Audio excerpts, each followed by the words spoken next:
Hello everybody, I'm Mr. Wildcat. Today you guys are in for a very fun treat. Today we're going to be looking back at the Arizona Coyotes NHL hockey team.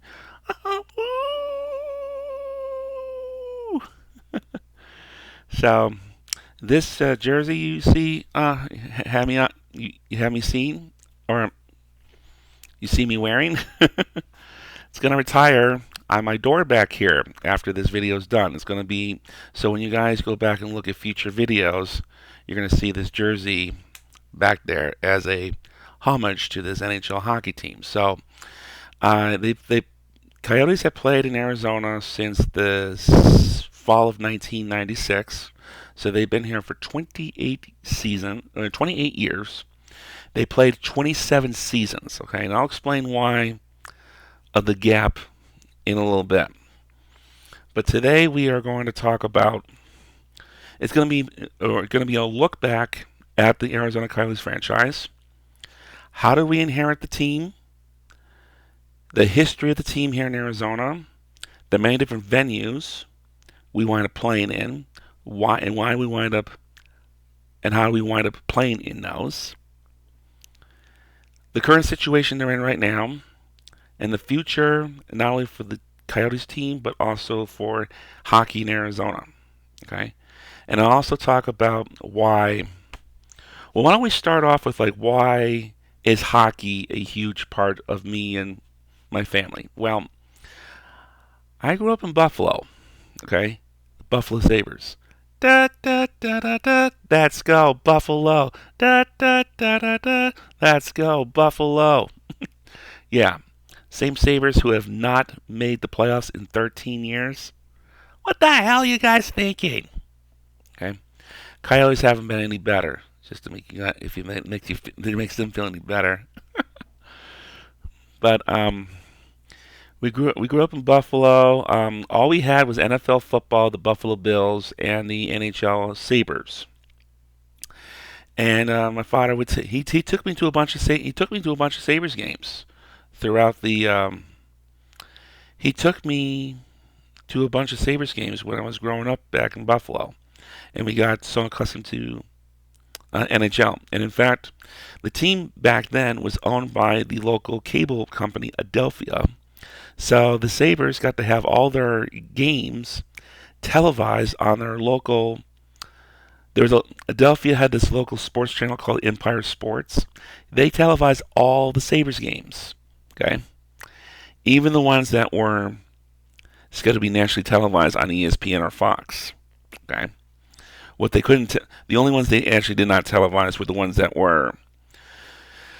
The only games that the Empire Sports did not televise were the games where the Sabres wound up going into the playoffs or past the first round, because those were strictly nationally televised games. But other than that, it was such a blast watching them on that local Empire Sports Network, listening to Rick Jenneret, or Jenneret, I apologize if I butchered his pronunciation, being the broadcaster, and the way that he says, he scores! Mayday, mayday, mayday, Brad May wins it in overtime. Buffalo sweeps the Bruins. Between watching them on TV, watching them in person, I became a huge hockey fan. When we came out to Arizona, this is what we had. The Coyotes. Okay. It did take me a while to get used to them, but I eventually grown onto them, and I eventually caught on as a Coyotes fan. Okay. So let's go back and take a look at the origins of this team. Okay. So Arizona, in case you guys do not know, there are four major professional sporting leagues in the United States. Those are the National Football League, the National Hockey League, the National Basketball Association, and Major League Baseball. And as at this current moment, Arizona or Phoenix has all four. Okay, we started off with the Phoenix Suns as an expansion team in 1968. And for the longest time, that's the only sport that Arizona had to root for. Okay? aside from a few minor league teams. 20 years later, in 1988, National Football League came to town when the St. Louis Cardinals relocated to Arizona, became the Phoenix Cardinals, and then they renamed themselves the Arizona Cardinals in 1994 in an effort to reach out to the entire state, not just the city of Phoenix. Okay. 2 years later, in 1996, Arizona inherited the Winnipeg Jets, and they were renamed the Arizona Coyotes. Okay. And then just 2 years later, in 1998, the Arizona received a Major League Baseball expansion franchise, one of the two youngest franchises in the entire league. We named them the Arizona Diamondbacks. Okay, and for those of you wondering what the other young team is, the Tampa Bay Rays. Okay. Arizona, the Diamondbacks are credited. The Diamondbacks are the only team in Arizona to have actually won a championship, or a league championship, that is. They won the World Series in 2001 in just their fourth season in existence. Fourth. Yeah. Okay. You can thank that to like when they first started, they got an expansion. They wound up going through an expansion draft, and they drafted really well. You had Luis Gonzalez, you had Kurt Schilling, you had Randy Johnson, just to name a couple people. Okay, and by 2001, they were on fire. It's probably the best way of saying it. And they took home the World Series. Suns have been on it.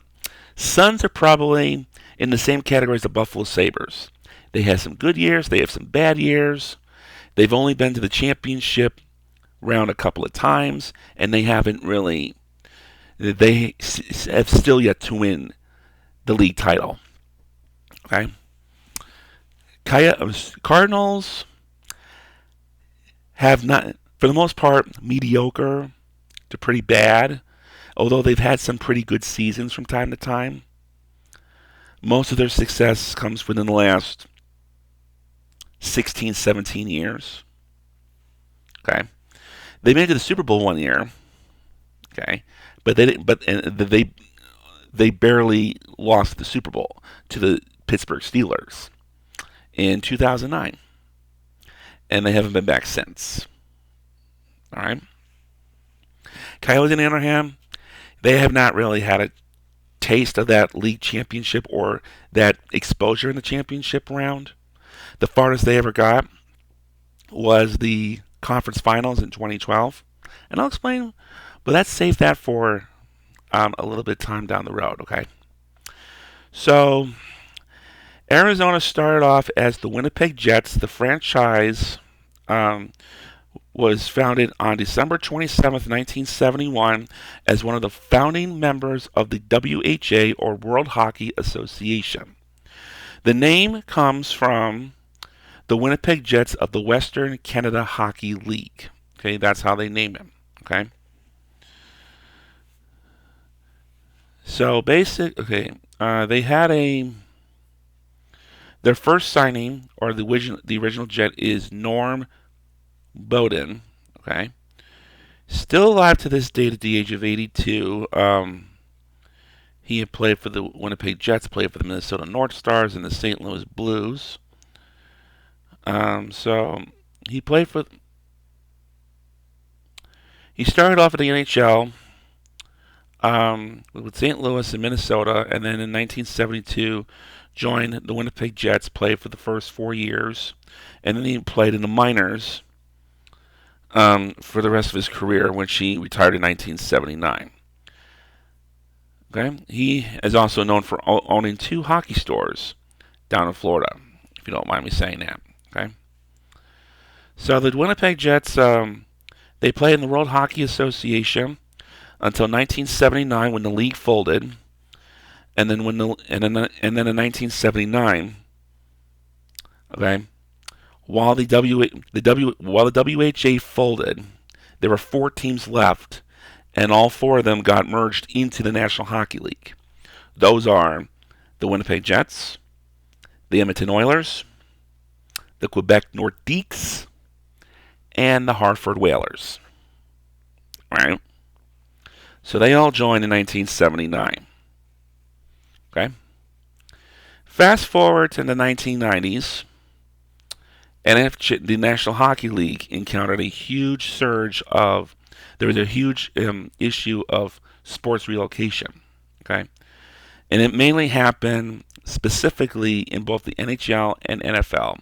You still saw a whole bunch of teams that were relocating all over the place. In regards to the National Hockey League, our first taste of relocation came in 1993 when the Minnesota North Stars relocated to Dallas, becoming the Dallas Stars. That was a very controversial move in itself. Aside from the fact that despite making it to the Stanley Cup Finals in the early 90s against the Pittsburgh Penguins, the team was having attendance issues, and they were in need of a new arena.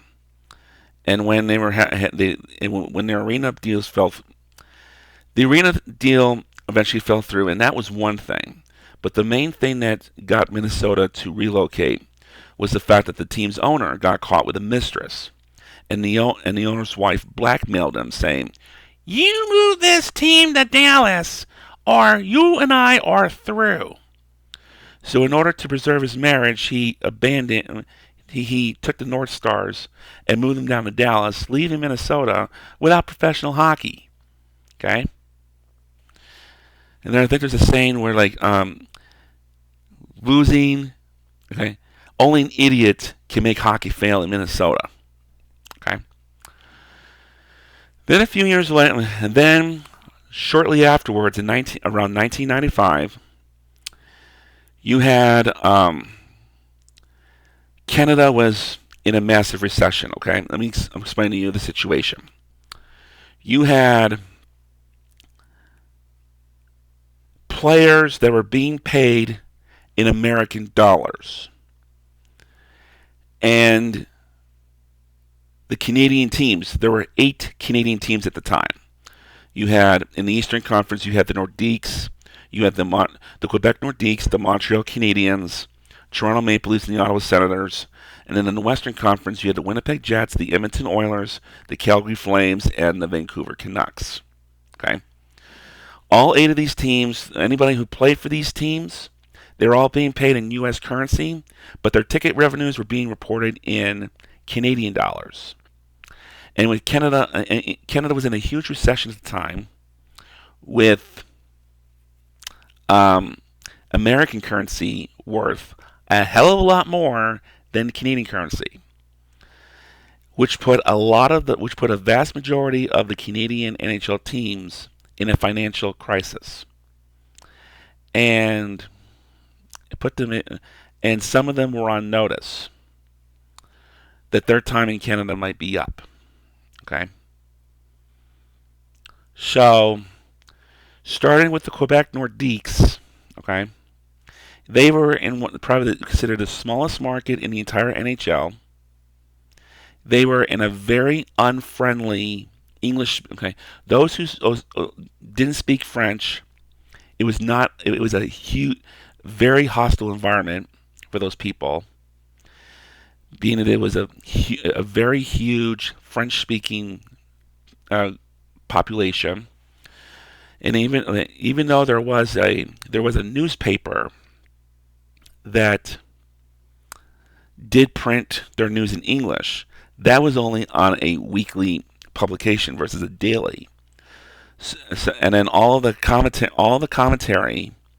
on the intercoms at the Nordiques games were done strictly in French. Okay, you gotta understand this. This is Quebec. All right. You had the British and the French. They both settled into Canada in the early 1800s. The British settled into what is known as Toronto, while the French settled into what is known as Montreal. Okay, so that's where you get that language barrier into play. Quebec, it's been mostly like Quebec versus the rest of Canada. Okay, because they're pretty much the only French speaking province in the entire country, and they're the reasons why Canada has two official languages: English and French. All signage throughout Canada has to be in both English and French. And yet here's the twist here. You go into Quebec, it's all in French, no English. All right. So going back to the Nordiques, they were playing in an outdated arena. They were in need of some renovations or a new arena. And with Canada under a recession, nobody was willing to cough up the money. Ownership couldn't afford it, and the provincial and parliament, the provincial government of Quebec, as well as the national parliament in Ottawa, neither one of them were able to or willing to cough up public funds to build a new arena for the Nordiques. So the ownership was forced to put the team up for sale. And they sold the team. The Nordiques got sold to Colorado, becoming the Colorado Avalanche. The Nordiques, this is a hockey team that had never made the Stanley Cup Finals as the Quebec Nordiques. Yet the very first year they moved to Colorado, they took on the Stanley Cup. Okay. To this day, Quebec is still without NHL hockey, even though they've been trying to plead their case for the last decade or so that it is ready to bring NHL back. Okay, and we'll talk about that later on. Okay. Then we go to the Winnipeg Jets. Okay. Let me read you specifically from a website. Okay. As the NHL expanded in the United States and free agency rules were liberalized, operating costs and salaries grew rapidly. Players had the leverage to demand being paid in U.S. dollars league-wide.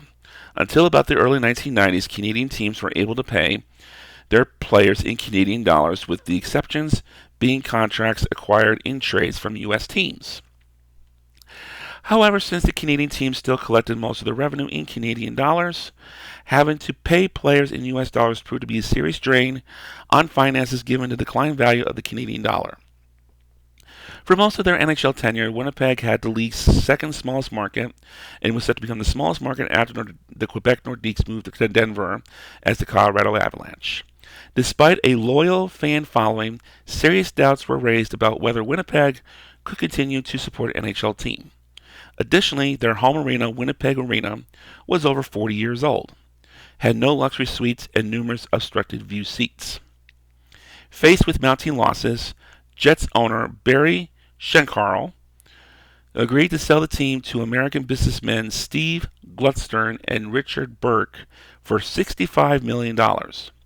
Their original intention was to move the team to Minneapolis, St. Paul, who had lost the North Stars in '93. Okay, and in response, a local consortium called the Spirit of Manitoba was assembled. While they persuaded Schenkarl to delay the proposed sale to American interests long enough that the Jets ultimately remained in Winnipeg for the 95-96 season, it became clearly apparent that the Spirit of Manitoba consortium was far too undercapitalized to purchase the franchise and underwrite expected losses while a new arena was being built. Meanwhile, Gluckstern and Burke had failed to reach an agreement in the city of Minneapolis to share the Target Center with the NBA's Minnesota Timberwolves. Minnesota Timberwolves, if I'm not mistaken, were founded in 1989. Okay, so they were a brand new team at that moment. They purchased the team, nevertheless, with no suitable alternative venues in the Twin Cities area.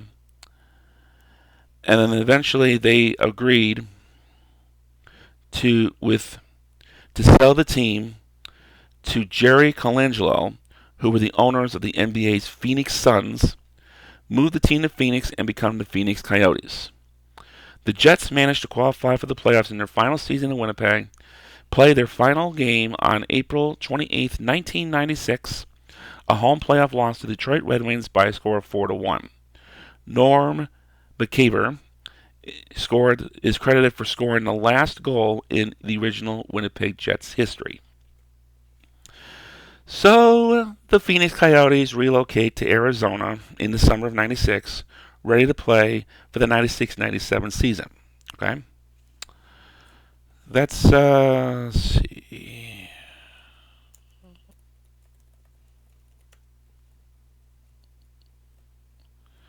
They're called Phoenix Coyotes.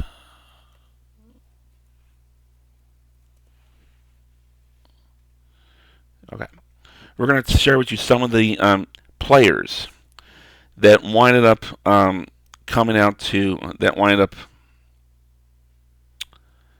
let's share some of the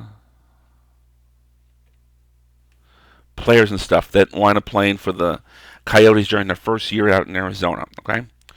You had left wing Keith Tkachuk, center Captain Jeremy Roenick. You had Captain Craig Janey. You had Dallas Drake. Defense Teppo Nuneman.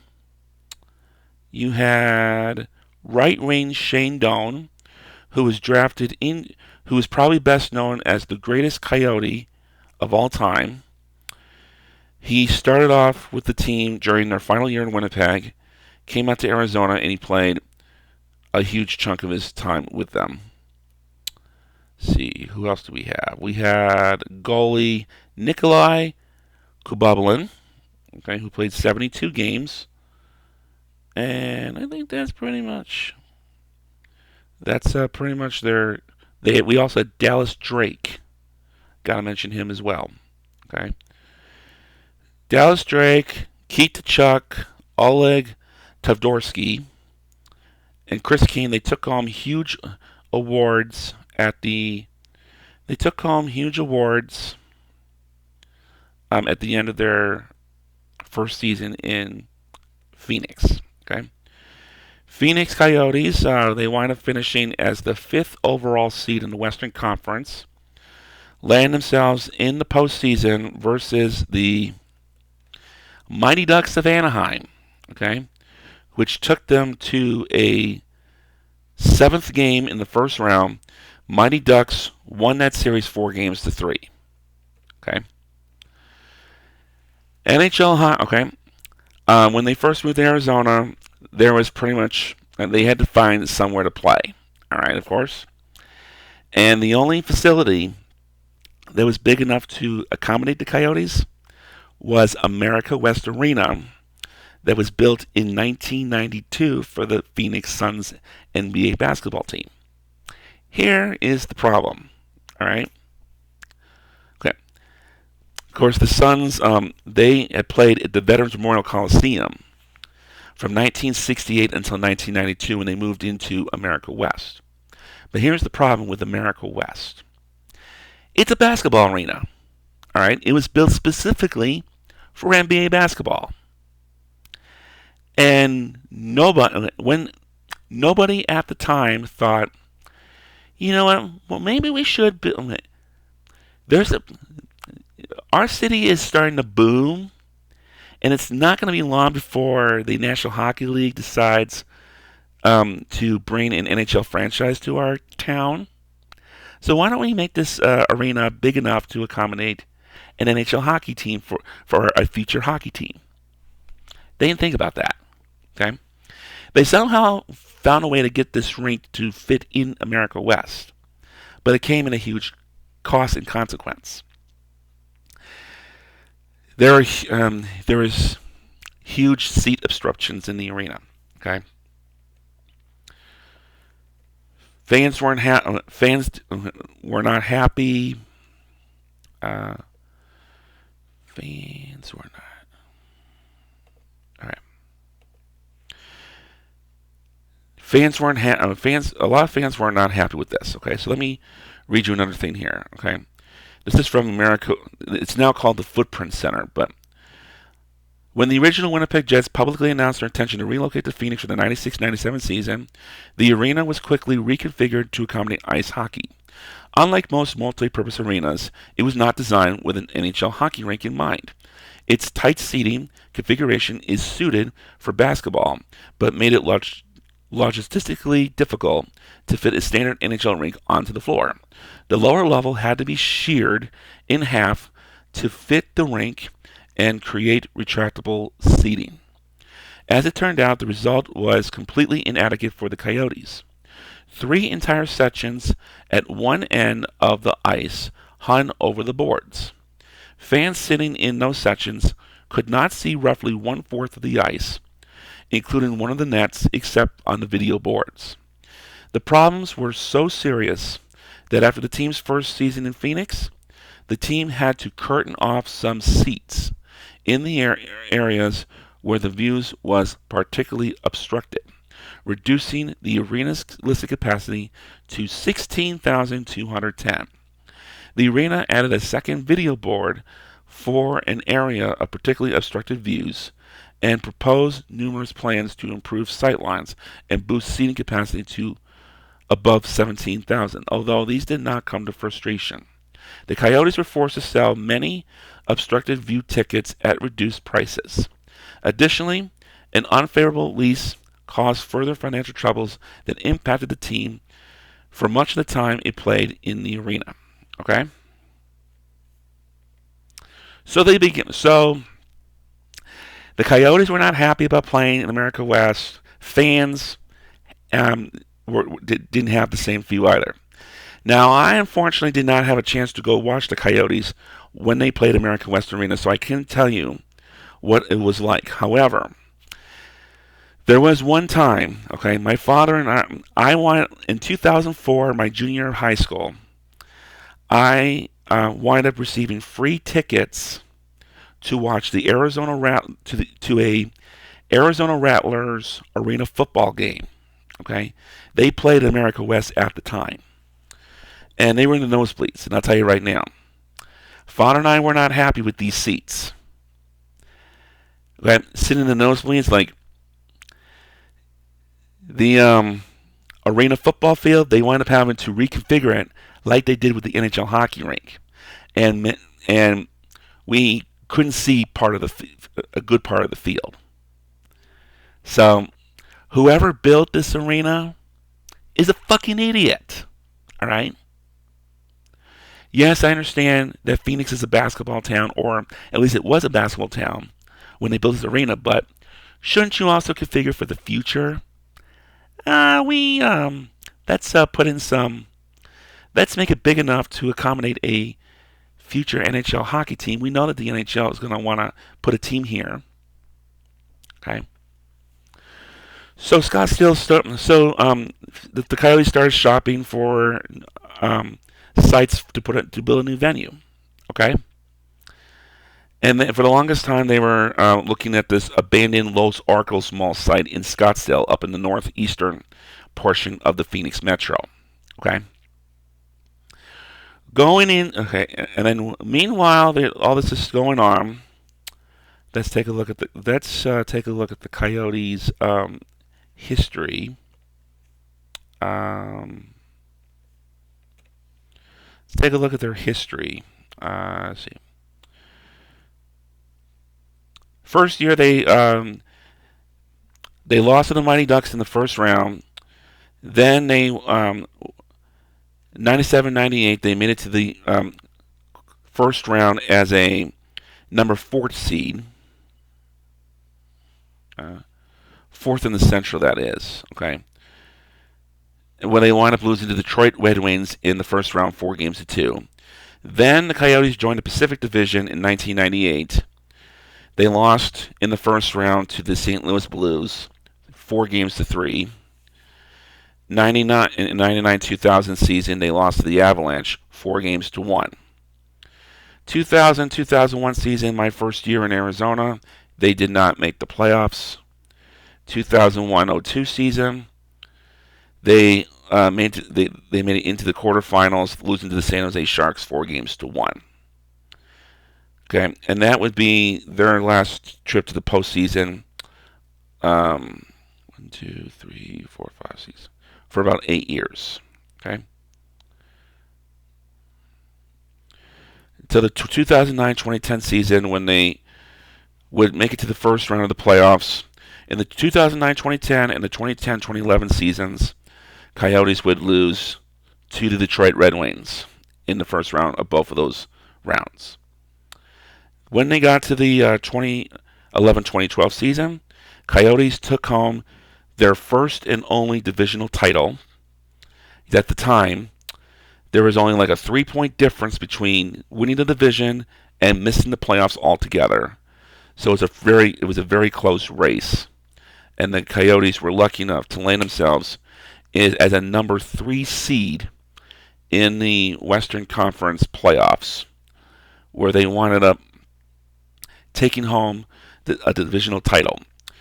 They broke their curse, and they survived the first round of the postseason, winning 4-2 over the Chicago Blackhawks. And then they survived the semifinal round to the Nashville Predators 4-1. But when it came to the Western Conference Finals, they wind up taking on the number 8 seed Los Angeles Kings. They snuck into the playoffs at the very last minute, and they were on fire from the get-go. They knocked out all their competition, and they wind up knocking out the Coyotes 4-1. The Kings that year would go on to win the Stanley Cup 4-2 against the New Jersey Devils. Okay. Okay. So let's go back to the arena situation. Okay.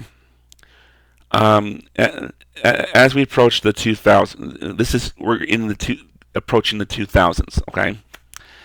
I need to talk about the Arizona Cardinals for a moment because these two will eventually connect with each other.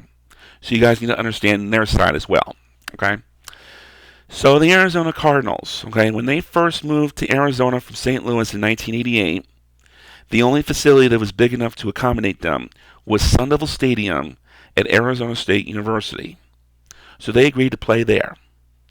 They were under the assumption that this was only going to be a temporary situation because they had plans on building an indoor stadium downtown. It would be a multi-use stadium that would not only serve the Arizona Cardinals, but it would also serve as a home for a expansion team for Major League Baseball. They hadn't acquired the Diamondbacks just yet. But this stadium would help make their plea to Major League Baseball that we deserve, okay, yes, we're very honored of hosting spring training every March for half the league, but we would like a team of our own. And we have the venue to do it in. That's that was their argument. Okay. Real estate crisis in the early 90s unfortunately put the kibosh on that deal. So the Cardinals were stuck in Sun Devil Stadium for the longest time. And then by 2000, they wound up putting together a ballot proposition for the voters to vote on in Maricopa County. It was Prop 400. Okay, so they decided to come out with they were going to build a brand new state-of-the-art NFL stadium with a retractable roof, one of the first of its kind, and it would open up for nice weather and it would close for when it's really hot or really cold or really wet weather. Okay, and they would also have a football field that would roll into the stadium for games, and it would roll out to get sunshine. Okay, it would have a real grass settlement, and it would stay outside to have the grass grow, and it would be able to roll inside of the stadium for football games. Okay. Arizona Cardinals organization agreed to pay 40% of the stadium out of pocket, with the remaining 60% being financed by a proposed travel and tourism sales tax that would be imposed on the travel and tourism group. So, Arizona, and Phoenix in particular, was a huge attraction for travel and tourism throughout the year, especially in the winter. And okay, because we get sunshine 360 days of the year, or at least in Phoenix they do. So they decided to, okay, why punish the local citizens when we can pass the bill on to those who are in town visiting. So they basically, so the proposal was to create a travel and tourism sales tax on hotel rooms, rental cars, and spring training tickets. And they would use that money to not only help finance the remaining 60% of the new Cardinal Stadium, but it would also, but any money left over would be used to help build/maintain new spring training facilities for those who played spring training in Arizona, or Phoenix in particular. Okay. It went into the ballot in November of 2000, the same year which we had that Bush versus Gore. Okay. The biggest criticism for this bill and the biggest argument on the opposition side was that it basically the Cardinals they were a horrible team with a horrible performance on the field. They had only made the playoffs once in their 13 years that they had played in Arizona. Okay. Well, at the same time, the Cardinals were playing in the NFC East, which at the time was the toughest division in all of NFL football.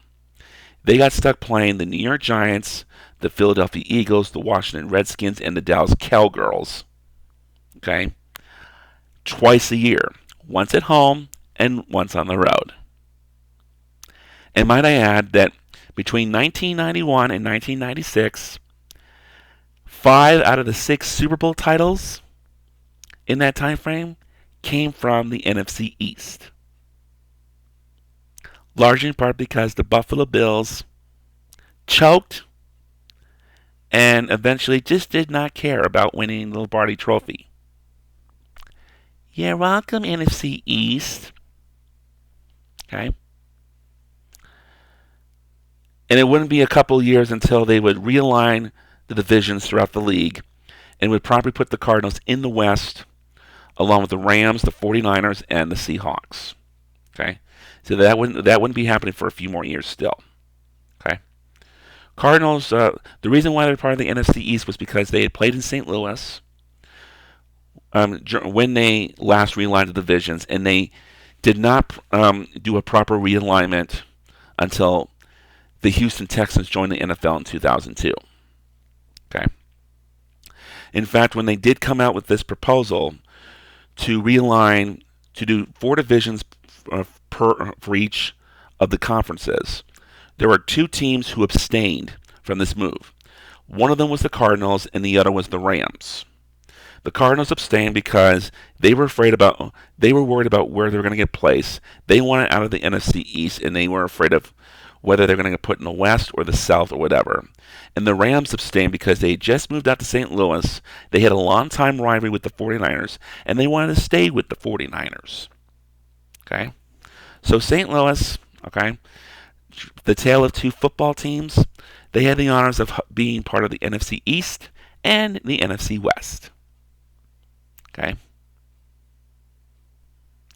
Okay? The proposal eventually passed 51 to 49%, so it was a very nose hair. And the Cardinals, they made it perfectly clear, saying, we're sick and tired of playing in a college stadium. This is the final straw. You prove this deal, or we're moving to Los Angeles. Okay, and it was a very hot debate, but it narrowly passed. Okay, so now the Travel and Tourism Board, which was made up of 9 people, they had to come up with a bunch of sites of where they could put this stadium. The 2 finalists were in Avondale on the southwest side of Phoenix, 99th and Thomas. So this was about a mile and a half north of the I-10, just to the west of this newly constructed stretch of Loop 101 freeway. They had just built from Northern Avenue down to the I-10. That stretch had just opened up in October of 2000, right around the same time my family moved to Arizona. Okay? And that whole area of land, completely empty. And they were looking to, okay, by putting the stadium in, the area would boom. Okay? They were looking for that West Valley boom. The stadium would do it. Okay. In addition to the Cardinals going into the stadium, you would also have the Fiesta Bowl, the main college bowl game in Arizona. Okay, they'd be going with them, along with many of these stadium concerts. Okay, you have a lot of these stadium concerts that would play at Sun Devil Stadium throughout the years. They would go into this new stadium with the Cardinals and the Fiesta Bowl. Okay.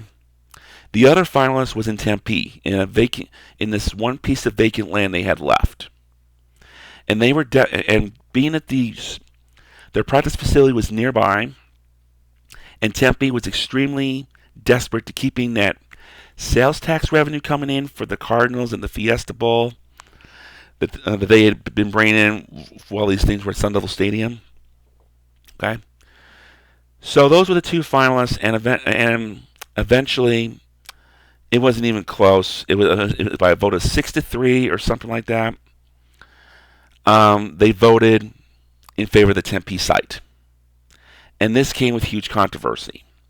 Not only was it revealed that at least 2/3 of the panel, 6 or 7 people out of the 9, reside in East Valley, intensing the East Valley bias. It was also revealed 2 days after the vote that this proposed site sat right next to the runways of Phoenix Sky Harbor International Airport. And the biggest concern is, what if a plane were to land short of the runway? You would crash right into the stadium. Tempe's response is, oh, well, just build it deeper into the ground. You won't even notice it. It would make it less noticeable. Tempe did not care about the safety of passengers. They just cared about keeping that tax revenue coming in. Okay? Like that tax revenue they brought in from those asshole Arizona State students, for all those college students at ASU, a shitty university. Okay? You thought that wasn't bad enough? Okay. They weren't bringing enough money in from those people alone. They wanted that Cardinals money and Fiesta Bowl money too. Okay. So they were focused more on, let's lower the stadium deeper into the ground and make it not less notable. And this eventually got taken to court. While this was shortly after they voted to put this in Tempe and it wound up going to court, the Coyotes hockey arena deal with the Los Arcos Mall in Scottsdale fell through. City of Glendale stepped up to the plate and says, "We have a bunch of empty land in the southwest part of town that we're looking, and a brand new stretch of 101 freeway that has just been built. We're looking to build on this side of land. We would like for you guys to come out to Glendale and play in our town. We are more than happy to offer you a 180. We are prepared to build you a brand new state-of-the-art hockey arena, along with an entertainment district that would accommodate both restaurants and shops that would be open year-round. It would be huge tailgating spots for NHL hockey and any other events that were to come along the way. Price tag, $180 million. The Coyotes, they signed on board immediately. Okay? And then, so this was on the southeast corner of Glendale Avenue and the Loop 101 freeway. And they would build, and once they signed on, Glendale's sales tax went up 1% as a result, and they they got right to business and getting this thing up and running. And they intended the hockey arena went up first, and then Westgate wouldn't be up until a few years later. It would be a few years before they would get Westgate up and running, but the hockey arena came first. And they basically scheduled this arena to be open at the end of 2003. So the Coyotes, they stayed at America West Arena until December of 2003. So through the remainder of the 2000-2001 season, and the 01-02 and the 02-03 seasons, and then as they got into the 2003-2004 season, they played the first 2 months in America West, and once the new arena was up and running, they moved over into the new arena. Okay? So, going back to the Cardinals, okay? And this is the part where the Cardinals and the Coyotes are, where the two stories connect with each other, all right?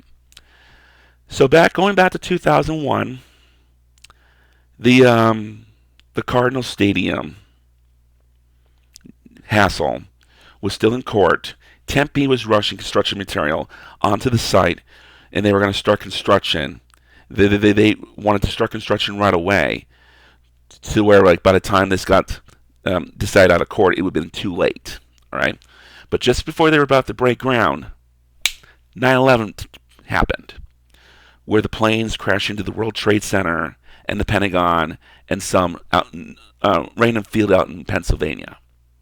Okay, all hijacked by Arab terrorists from Al Qaeda and Osama bin Laden. Okay, the FAA came in and said, they were not too happy with the situation. Okay, they were not too happy about having this stadium being built at the end of the runway. So, this is too dangerous.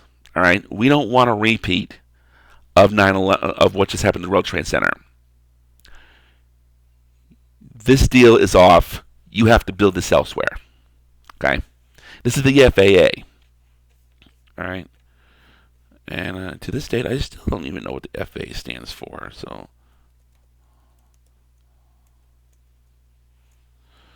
it stands for the Federal Aviation Administration. Okay? So these guys are in charge, okay? A U.S. federal government agency within the U.S. Department of Transportation, which regulates civil aviation in the United States and surrounding international water. So this is about airplanes, okay? So they monitor all the airports, okay? That's where the FAA comes in. When they noticed that this site was at the end of the runway and 9/11 took place, okay, we're done. Got to build elsewhere. So City of Tempe got pretty pissed. They got shot down by the FAA. But they were not out of the water just yet, because the Travel and Tourism Board, they had to go out and find more sites. Now the finalists, okay, after drawing a bunch of random sites, the two finalists that came out of the water the second time were a mesa on the northwest corner of Loop 202 and State Route 87, on the borderline of Mesa and the Salt River Reservation, and this is East Valley, or in the West Valley, where they decided to build the stadium just to the south of the Phoenix Coyotes hockey arena that was already under construction. Okay, the argument this time around was the Coyotes were building this new arena and entertainment district, and by adding the Cardinals to the mix, it would expand the entertainment district and create a huge West Valley boom. Okay, Mesa voters eventually opposed the stadium deal out in Mesa, and they eventually pulled out. And at the end of the day, the only site remaining was in Glendale, which is why, okay, and that right there is why the Arizona Cardinals, they built their stadium and they play their home games out in Glendale on the west side of the valley. You can thank the Coyotes for making that happen. Right? The Coyotes, they moved into their new arena, Glendale Arena, which eventually became Jobbing.com Arena, in December of 2003. They played there for the remainder of the season. And during that first year that they were up, since they were close by, my father got us he got tickets to a Coyotes game where the Montreal Canadiens, they came to town, and he invited me to go with him. Very excited. Okay, even though my father and I still weren't we weren't really big fans of the Coyotes, but we were huge hockey fans, and since the Coyotes were the one team in town, we might as well go watch them play. Okay, and it was a very fun experience to say the very least. Okay, so that was really fun. Okay, 2004-05 season, would be entirely locked. They would lock out the entire season. It would have been the 88 season of the NHL. That whole season was locked out largely in part because of the Canadian financial situation since the last agreement was signed in the 90s. Okay, we lost 2 NHL hockey teams, and the rest of us are in financial struggles. We are not signing anything until it starts benefiting us again. Okay, Canadian teams were having a hard time signing on to any deal the NHL was willing to propose, and eventually canceled out the entire season. So, Coyotes, they only got to play a few months in an arena, and then before the 05-06 season was about to start, they finally got shit together, and the team was back up and running again. Okay, Coyotes wind up going the next 4 years, either 4th or 5th place in the division, dead last, with losing records, and they basically would miss the playoffs every single time. Meanwhile, okay,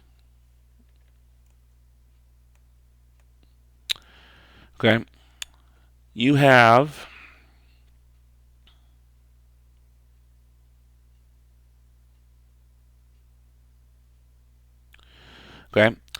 during the same time, during around the same time that the Coyotes moved into this new arena in Glendale throughout the 2000s, the Phoenix Coyotes, they got themselves a really good treat. Okay, they wind up hiring the greatest hockey player of all time, Wayne Gretzky, as their head coach.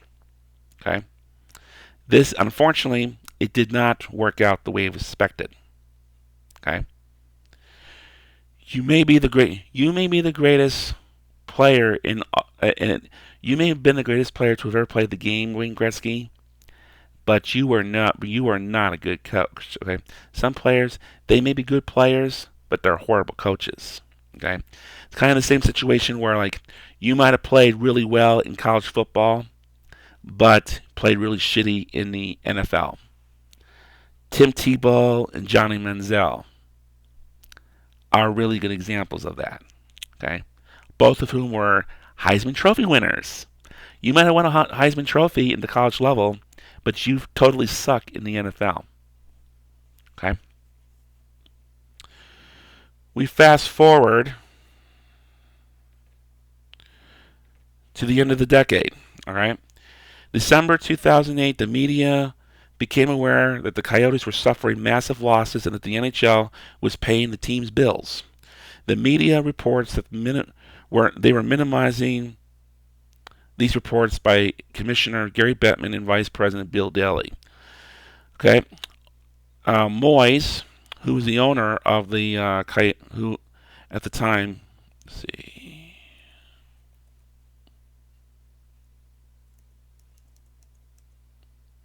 Jerry Moyes, all right, who at the time had owned he had owned the Coyotes throughout the 2000s. Okay,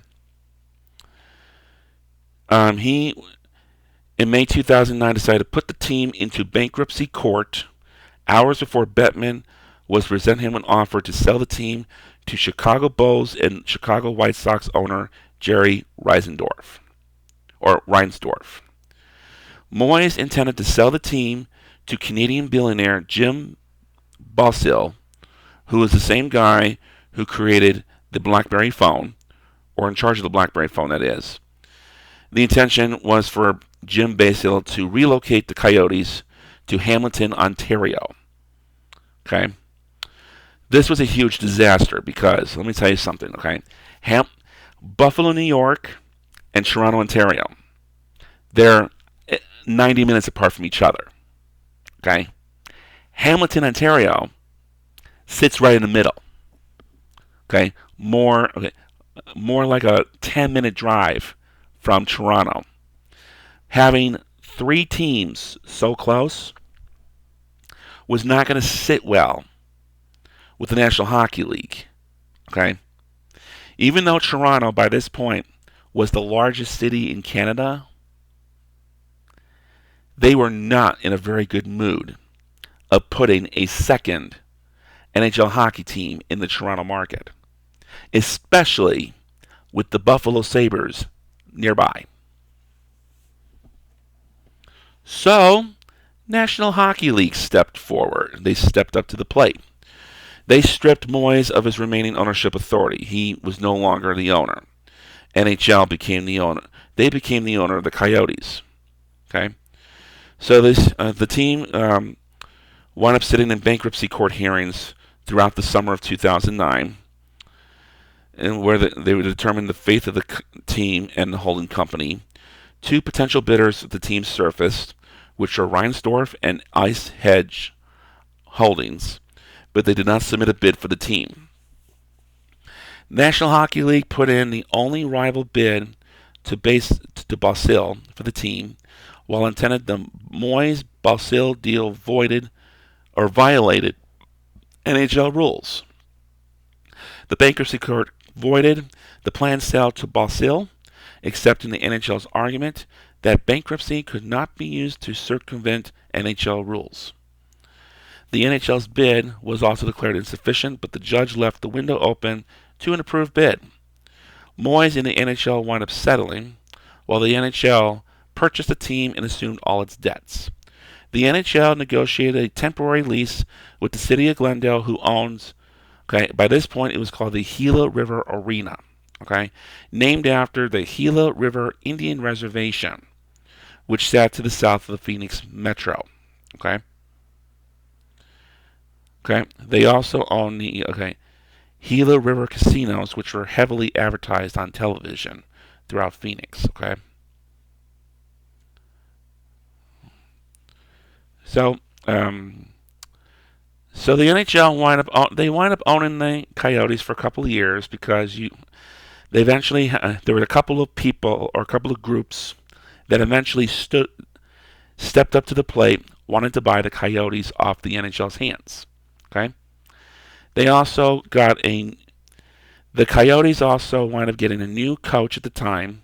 After losing Wayne Gretzky, they decided to bring in Dave Tippett, who at the time had just come in from the Dallas Stars, if I'm not mistaken.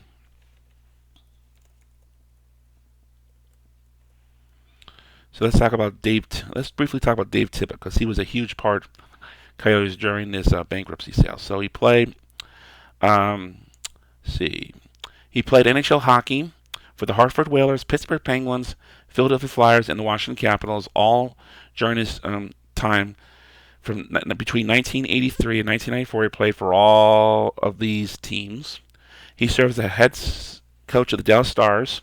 From 2002 to 2009, he took over the Coyotes franchise, which he coached from September of 2009 through June 2017. Okay, so he came in as coach, and once he took over, the team got back in the winning gear, and he basically the Coyotes became a little more valuable.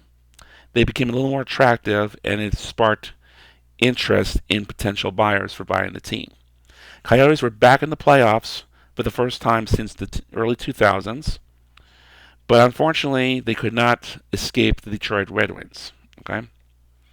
First group to come into mind. Okay. So you had Ice Edge that winded up.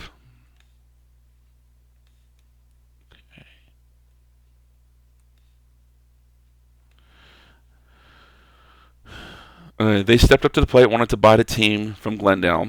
Okay. Reisendorf had signed, had won. Okay. Although Reinsdorf had won the approval of the city of Glendale, Ice Edge had signed a letter of intent to purchase a team from the NHL. Reisendorf bid fell apart in May 2010 while Ice Edge was trying to purchase the team. Okay.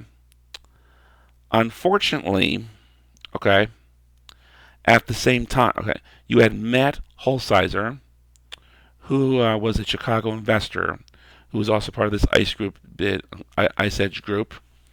He was also reaching a deal to purchase the Coyotes. Well, let's just say Ice Edge, their deal fell through in the summer of 2010 because they were unable to satisfy Glendale's financial conditions. So you have Matt Holsizer, who was a Chicago investor, decided to purchase. He stepped up to the plate, wanting to purchase the Coyotes. However, you have the deal wind up falling through after these assholes from the Goldwater Institute, particularly Darcy Olsen, that fucking piece of shit. Okay, Darcy, I hope you rot in hell for this. Okay.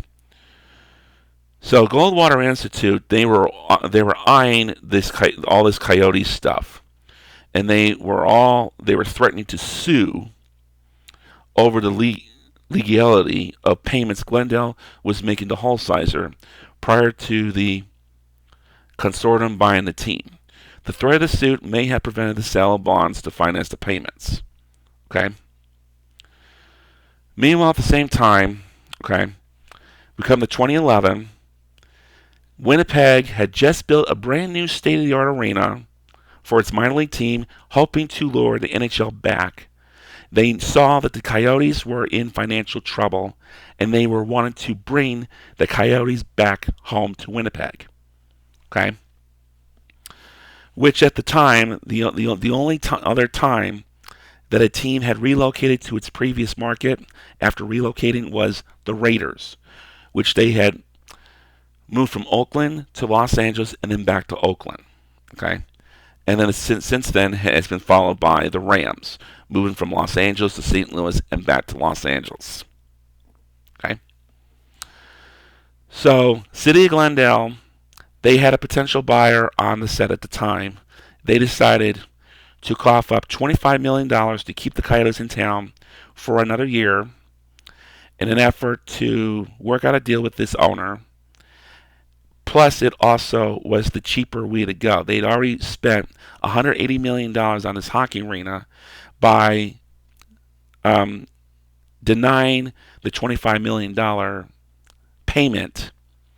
They realized that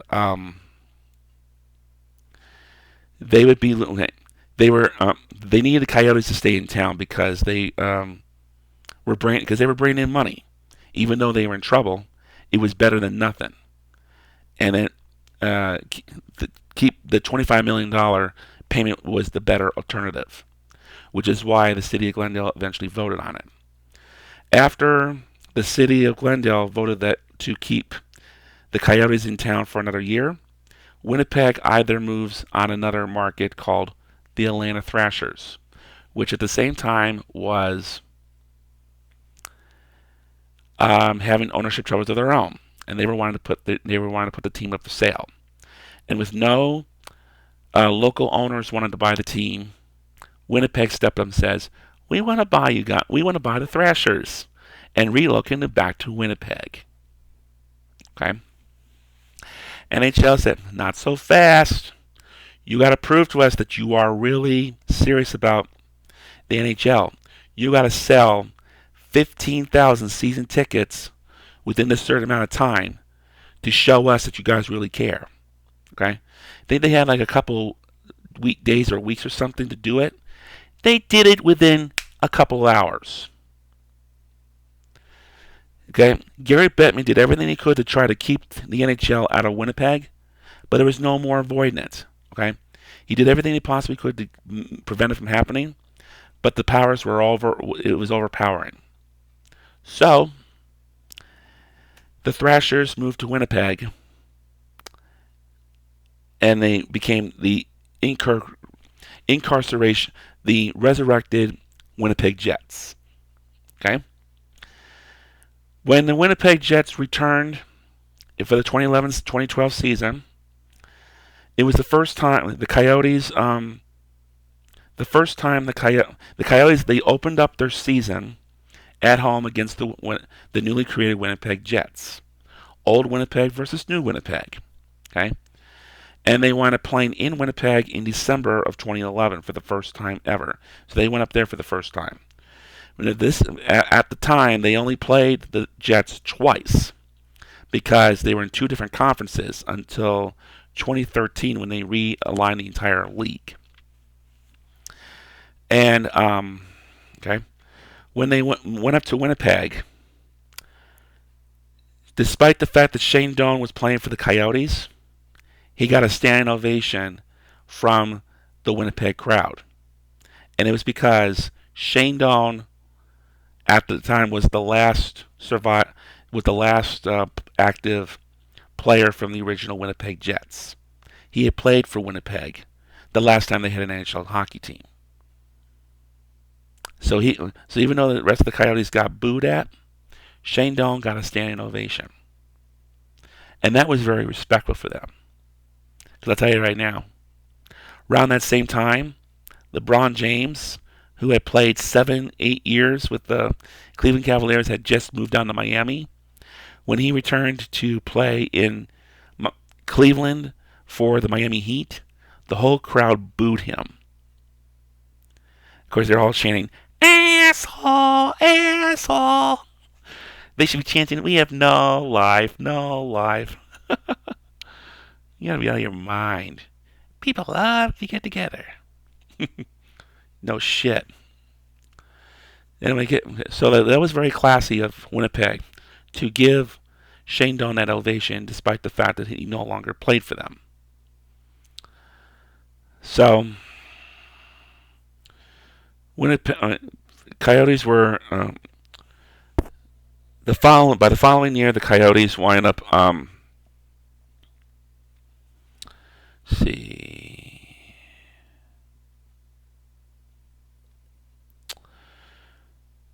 So, 2012, the NHL went in lockout, so it basically suspended a good part of their season.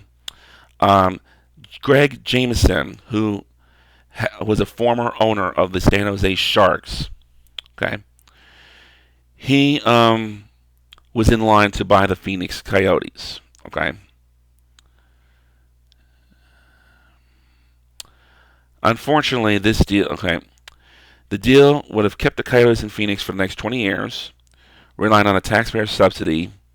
It also would have dropped the Phoenix out of the Coyotes' name, renaming them Arizona, for two reasons. Number one, Coyotes played in Glendale, not Phoenix. Second, they wanted to reach out to the whole state. Okay? Jameson's bid, unfortunately, failed. Then we had Darren Pastor, who submitted a bid to purchase the Coyotes. Okay? And then his bid got rejected by the NHL in 2013. Okay? Later that summer, okay,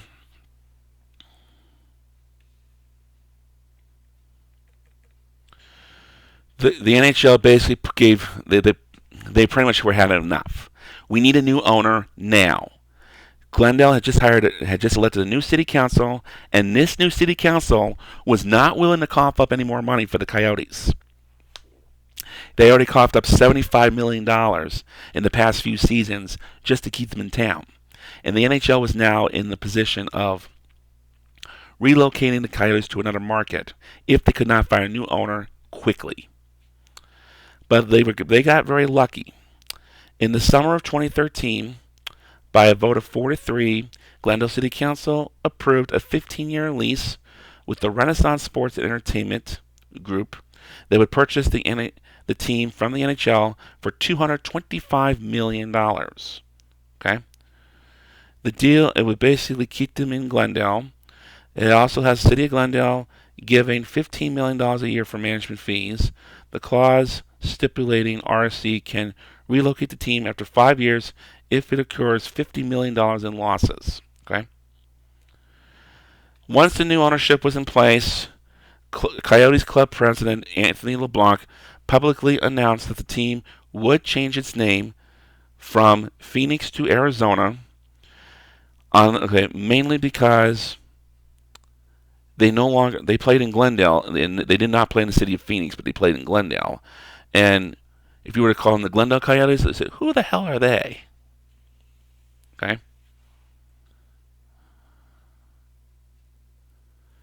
So the Coyotes were in play for quite a while. We fast forward to We fast forward to 2020. Okay. Coyotes were around February, March of 2020. The season was just about to come to an end. A few games left. The season was put on. The NHL put the remainder of the season on hiatus because of this phony, shitty pandemic that never should have happened in the first place. Okay? But everybody else was doing it, and nobody was allowing public events from happening. So they said, if we can't get the fans to come in, we need to shut this down and figure out how we can do this safely. Okay? And I'm going to tell you something about COVID. This was never about safety. It was all about government control. And the Democrats exploited exponentially to their benefit. Okay? They did all this. They were that desperate to getting rid of a certain president. And they were going to do everything they could, even if it meant destroying the entire economy, just to make it happen. And putting us in lockdown. Okay? But enough of that. The Coyotes were on the outer edge of the postseason. They still had the chance to make it when all this happened. So a few months later, the NHL got together and says, we need to find a way to finish this season. They were not going to be able to finish those few regular season games that were left.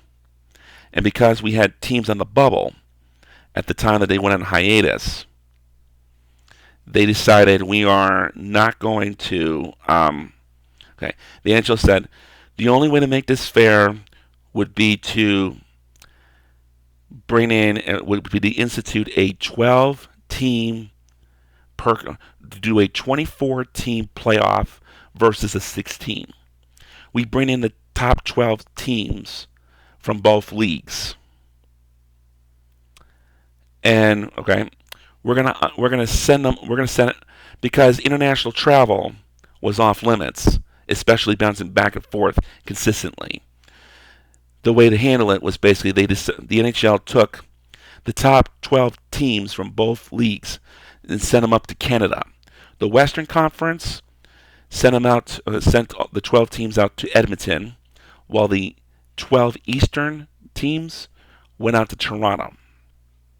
Played in the Air Canada Center. Okay? And the Western Conference played in the Edmonton Oilers Arena. Okay? They're going to play this playoff. All the games we played, all these games in the postseason would be played in these two arenas with no fans at all. The only ones allowed inside would be the players, the team staff, and the media outlets, and the few individuals. Like you had to have the Zamboni drivers, you had to have that needed to smooth out the ice after every 20-minute period. Okay, the bare necessities that were needed in order to make these games happen. No fans whatsoever, although the games would be televised on a national level. Okay? Using the existing TV contracts by each country. Okay? So in regards to the U.S., our TV contract was basically NBC and the NBC Sports Network. Okay? So we played everybody out of the same thing. The Coyotes were invited. They were the 11th seed in the Western Conference. They were invited up to join the playoffs. So how it worked was they decided to do a round robin. The top 4 teams from both conferences, they got to sit out of the first. They automatically earned a seat in the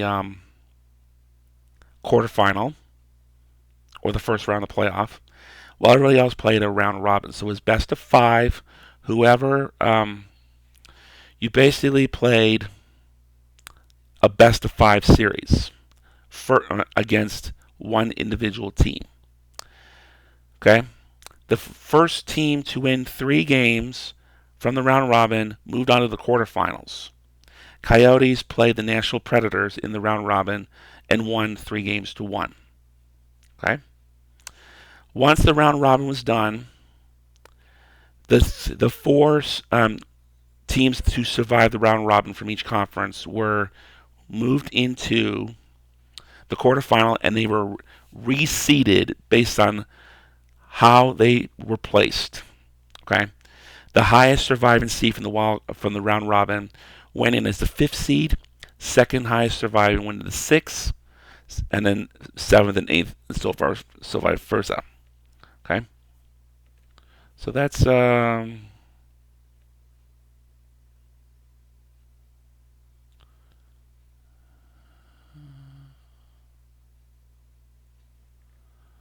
so let's take a look.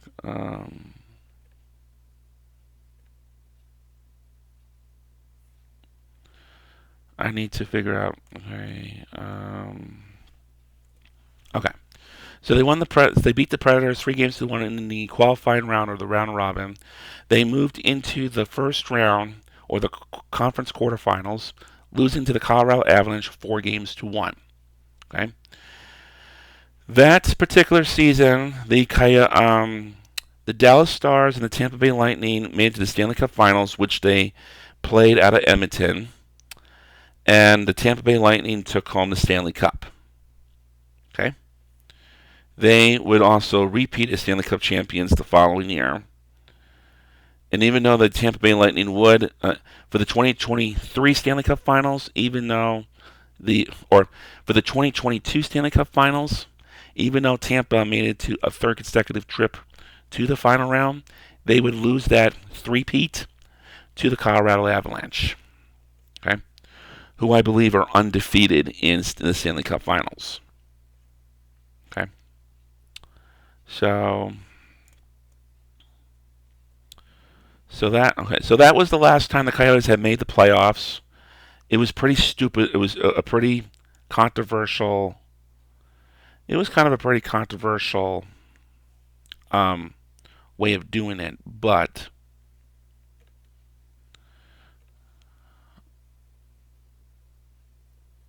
okay, the Coyotes are still have yet to get that same taste. Okay, so let's see, in the summer of 2021. The Seattle Kraken became the 32nd expansion team in the National Hockey League. In order to accommodate them for the Pacific Division, the Coyotes wound up moving from Pacific to the Central Division, where they had a whole bunch of different divisional rivals, okay, for the first time in several years. Okay. Also that same summer, the city of Glendale and the Gila River Arena chose not to renew their operating agreements with the Arizona Coyotes beyond the 2021-22 season. Okay, the Coyotes were being evicted due to failure to make payments. Okay, a trend going on, huh? So the Coyotes had to figure out where to go. Arizona State Sun Devils had just built this 5,000-seat hockey arena. They basically they were a top tier college hockey team in the western part of the U.S. who were even though they had rivalries with the Arizona Wildcats, the Sun Devils were on a higher level, playing at the same level as Michigan and the Big Ten. Okay, so Arizona State University in Tempe, they invited the Coyotes to come play in their arena temporarily after the 2021-22 season came to an end. Coyotes eventually got evicted from Glendale, which was no more, and that's such a shame too, because that arena was built specifically for NHL hockey, and Glendale wound up spending $180 million of their own money trying to make it work. Okay, and their defense. Okay, we're gonna use it for concerts and arena football. While it may be able to work for arena football, who's gonna want to go to a concert in Glendale when you have that NBA basketball arena in downtown Phoenix to compete with for venues? Okay. Who knows what Glendale will be able to do with their thing, but the bridge between them and the Coyotes have been burned, and the Coyotes are not looking back. So the Coyotes wind up moving in what is called Mullet Arena, a 5,000 seat. Okay. It would be a 5,000 seat arena. It would be a 3-year agreement. Okay. The Coyotes at the same time were planning on building a brand new NHL size hockey arena in the city of Tempe, which would also be used by the Arizona State hockey team as well. Okay, Coyotes and the Sun Devils would go in together as co-tenants for this new arena. Okay, the one thing that really pissed me off about playing in this Mullet Arena, aside from the fact it was only 5,000 seats, was the fact that they had the Sun Devil logo. The Sun Devils insisted that they have their logo on the center ice during the Coyotes games. You really know how to alienate your fan base, don't you? Okay. But at the same time, if you can't sell out 5,000 seats in Tempe, okay, you should not be playing hockey at all. Like, Arizona pretty much sold out. And if you can't sell out, there's something seriously wrong. Okay. Might I add, during their time at America West and even Glendale, they hardly sold out. Well, during their time in Glendale, they hardly sold out, and a huge chunk of their the fans that attended these games were for the opposing team. And some of the times where the Coyotes actually sold out were when the Detroit Red Wings and the Chicago Blackhawks came out to play at the Coyotes. And it's because we have so many people from the Midwest that have since moved out to Arizona, and they are huge fans of the Red Wings and the Blackhawks. Okay? But anyway, they basically decided to... Coyotes were planning to build a new arena. City Council, they gave the thumbs up on it, but according to city charter, it's not up to City Council. City Council has to give the thumbs up on it before it moves into a ballot that will go before the city's residents. So the residents of the city of Tempe, they get the final say in this. All right. It would be a $2.1 billion arena with $1.9 billion of it being privately funded. Okay? And unfortunately, on May 16th, 2023, when the arena was put up for a vote. Rejected. Okay. We don't know exactly how it failed. After the proposal did not go through, the Coyotes have proposed new arena renderings. Um, they began looking for other facilities while they played another year in Mullet Arena. They looked at us. They were looking at a site out in Mesa, at an abandoned mall site, which unfortunately fell through. They looked at a few other sites, and eventually, the current status right now is they're looking at a piece of land currently owned by the state of Arizona on the northwest corner of Loop 101 and Scottsdale Road in the city of Phoenix. This piece of land borders the city of Scottsdale, but it sits entirely on the city of Phoenix side. Okay, so okay.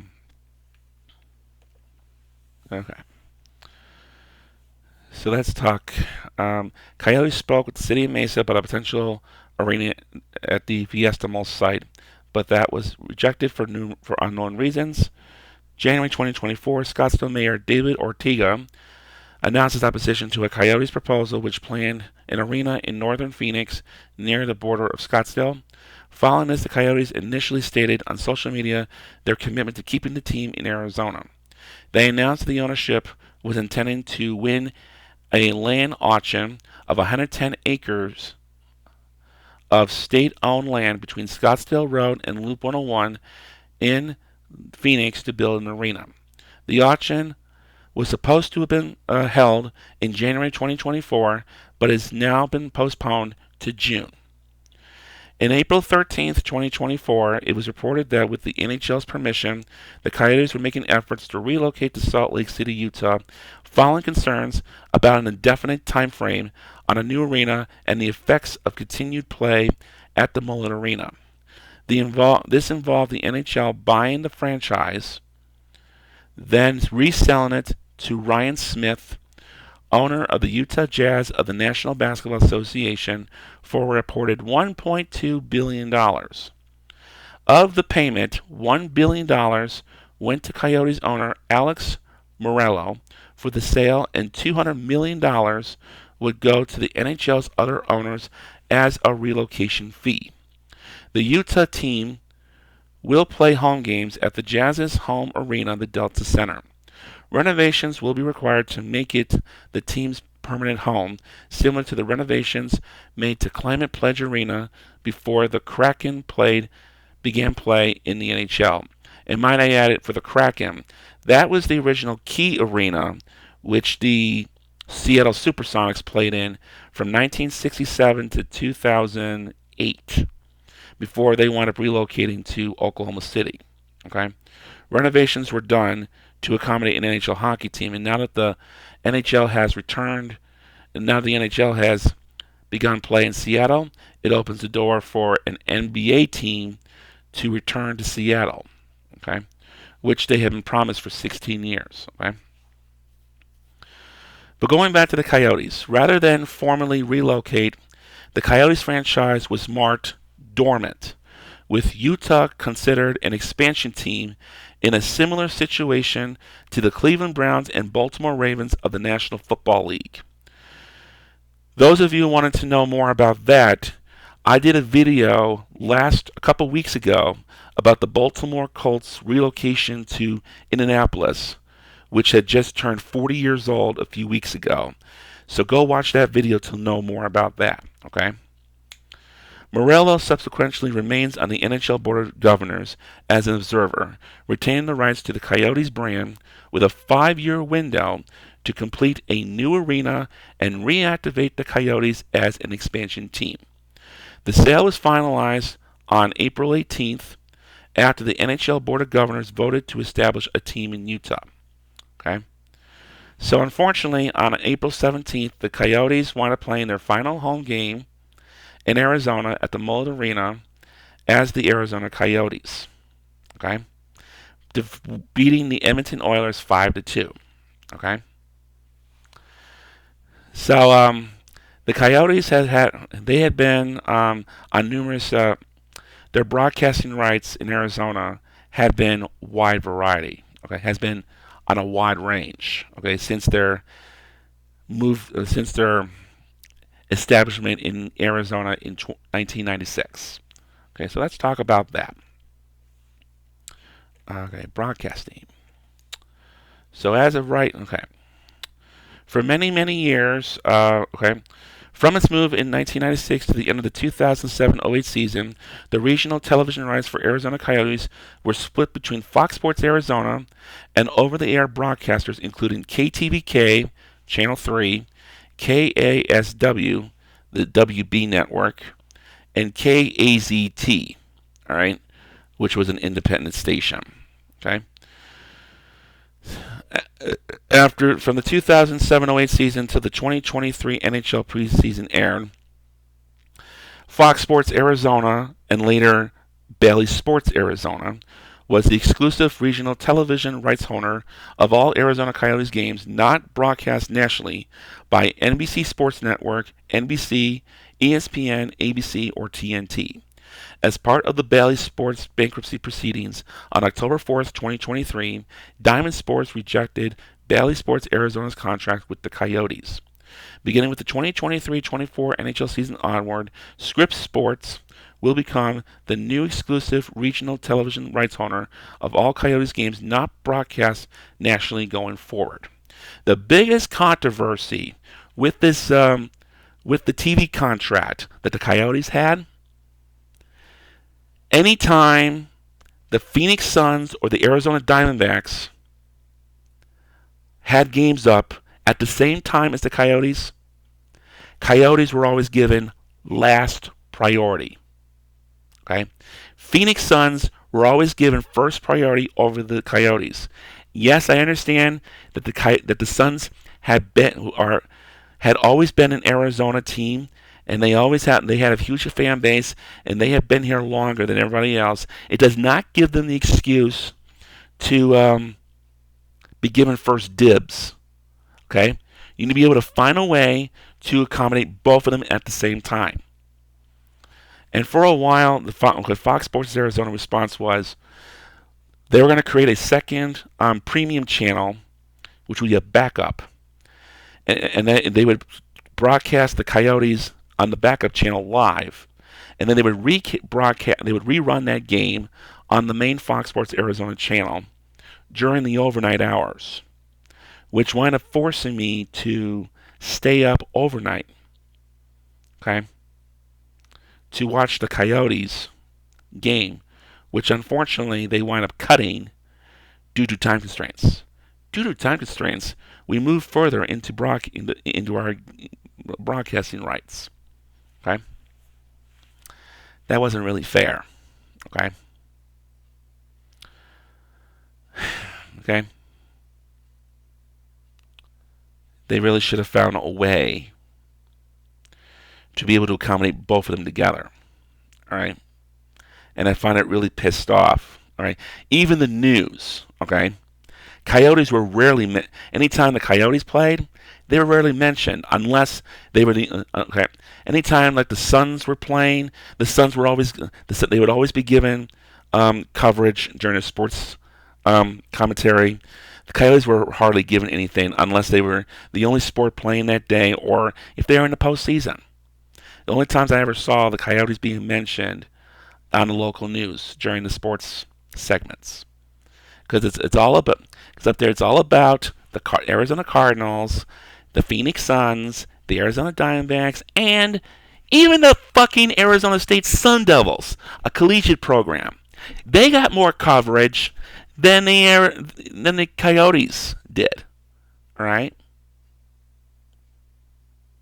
and mark my word, even the Arizona Wildcats, despite the Arizona Wildcats are a Tucson team, their Wildcats do get mentioned up in Phoenix from time to time, especially if they were the only ones playing, or the men's basketball They would always cover men's basketball.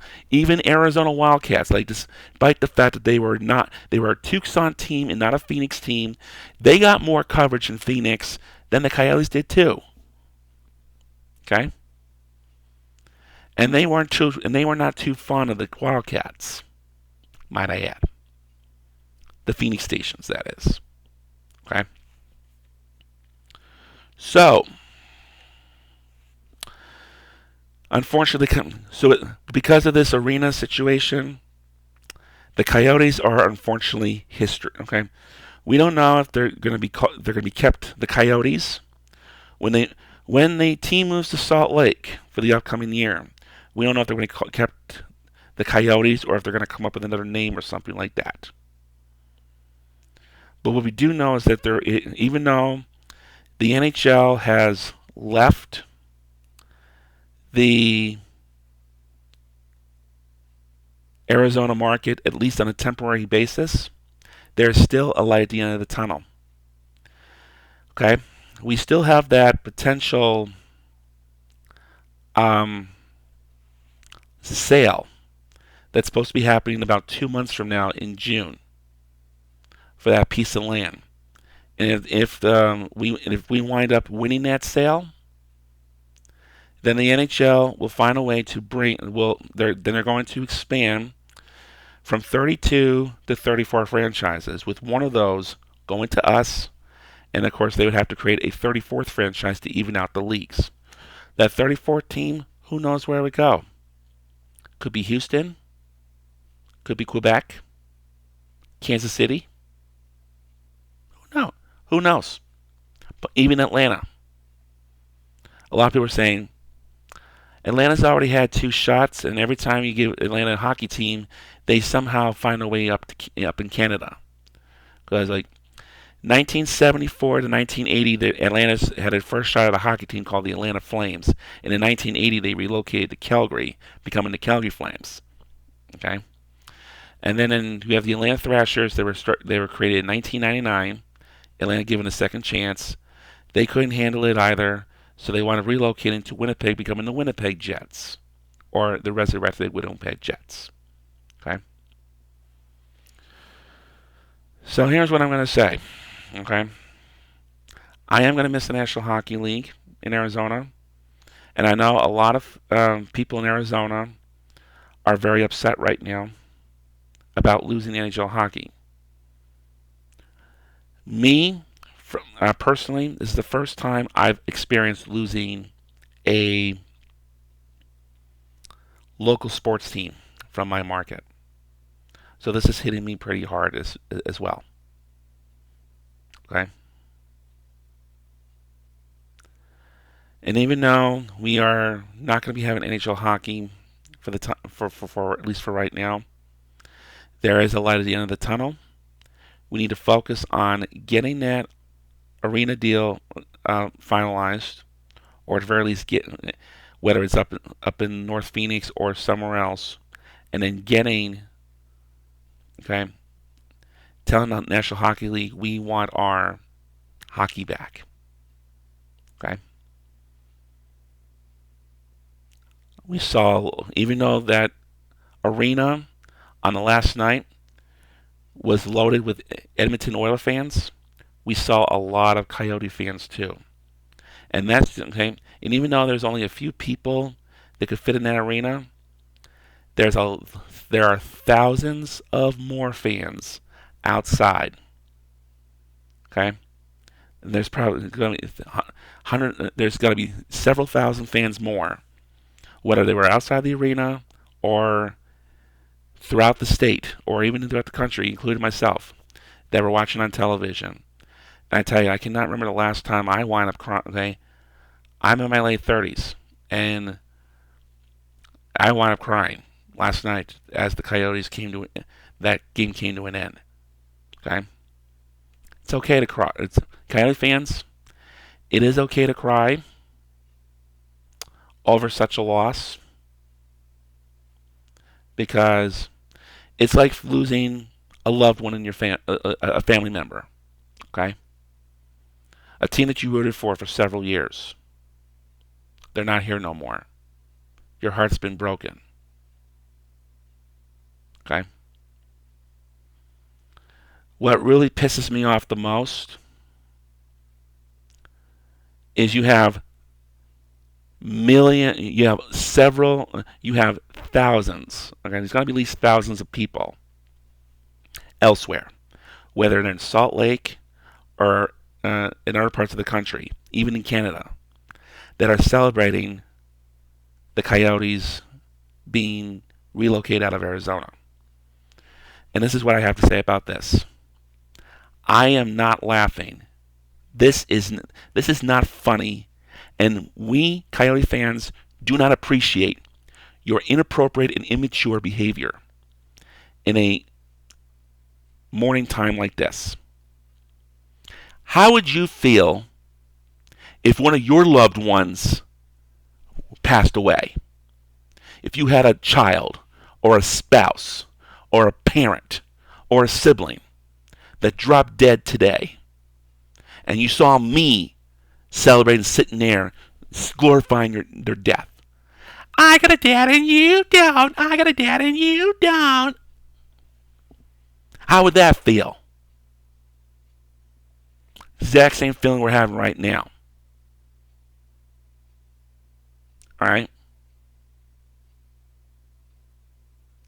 So show some fucking respect.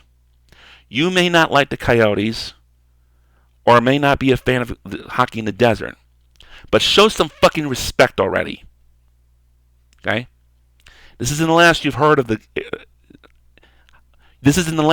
hockey in Arizona. Wait, this may be the end of hockey in Arizona for right now, but it's not the last you've heard of it or me. Okay? You don't really want to fuck with me, because I can be extremely offensive and extremely violent, given the circumstance. Don't try me. All right?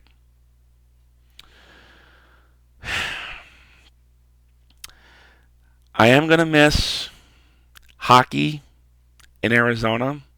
I am going to miss watching hockey with... Okay, well, I do miss watching hockey with my father. My father's still alive, but I don't live with him anymore.